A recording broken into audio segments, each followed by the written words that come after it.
Welcome to Applied Bio-Nomics. Today I want to talk to you about Atheta coriaria. The name is probably going to change to Delosia coriaria, but our experience with nomenclature and taxonomy is that it tends to swing a bit, so we want to make sure it's going to change and stay that way. This product was developed by the University of Guelph and was introduced by Graham Murphy at Flower in Ontario with OMAFRA. It has become a very, very useful product. We still really don't know what it's fully capable of. It has surprised us on many occasions. Its common name is the rove beetle. It looks like a gigantic thrip. It's a soft-bodied beetle, elongated. And I'll dump it out here in a second to show you what it looks like. When we first started using it, we really didn't know how to apply it, so we just started throwing it into greenhouses to see what it did or didn't do. Right now we've got trials for potworms in orchids, because one of the things we know about this product is that it really loves loose soil. Very coarse bark mulch is ideal for this. One of the first trials we did here in British Columbia was just down the road at a nursery where we put them into bark mulch Christmas trees that were being grown in culture in pots.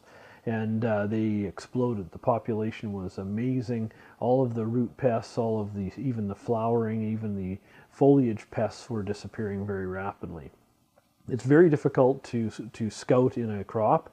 It has a couple of things though that make it a little bit easy to scout.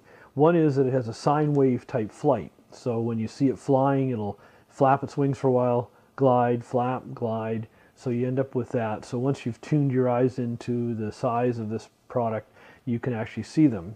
I've been amazed by where I've seen them. I've seen them at the top of dying pepper plants eating spider mites at about 40 degrees Celsius. I've seen them in the sewer system, and actually one of the first and one of the biggest applications that we still use is we actually dump these down the drains. These will love wet conditions. When the conditions are too wet for everything else, including stratiolaelaps or the old hypoaspis, or geolaelaps, this product is virtually aquatic.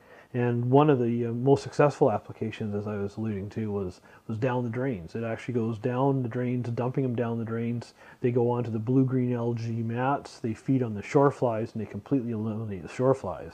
So we have a lot of propagation areas where these people are buying them probably about once every 3 months, maybe 4 months, and dumping a tube literally down the drain. And it completely controls your shore flies. As far as thrip control, it's shown excellent promise. We haven't had any exposure with aphid control, but I'm sure in a cage, in a starving situation, they would probably do that as well. I'll just dump them on here to give you an idea of what they look like.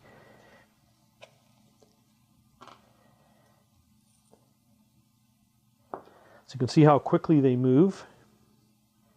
Very aggressive. They're always hungry. These guys are always feeding. Our competitors tend to sell a lot of these all the time. Our experience is that they tend to stay with the structure. When we put these in a greenhouse, even if you're moving plants in and out, they tend to stay in the greenhouse rather than move out with the plants, which suggests that they tend to live in your sewer system even though they might be feeding actively on your plants during the daytime. So you can see how easy it is to spot. Once you've put it in your greenhouse, though, you're not going to see this. They're going to be a very, very low density. They're going to be spreading as fast as they can because they're always hungry. They're always in a voracious state.